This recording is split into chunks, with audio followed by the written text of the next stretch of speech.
In front of me is Samsung Galaxy Tab A11 and today I would like to show you how you can change font style.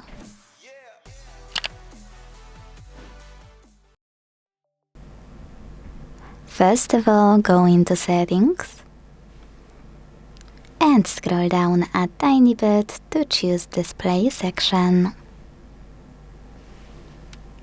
Now scroll again and this time select font size and style over here.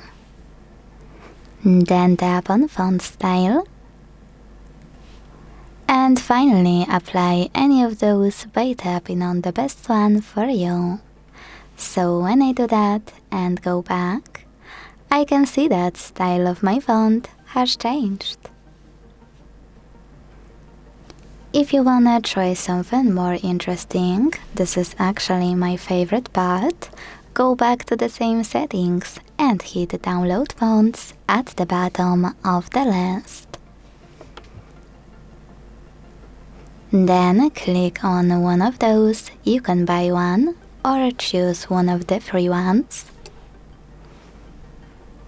Hit install, go back and wait for it to be downloaded. Then go back to font style list and click on your new one to apply it.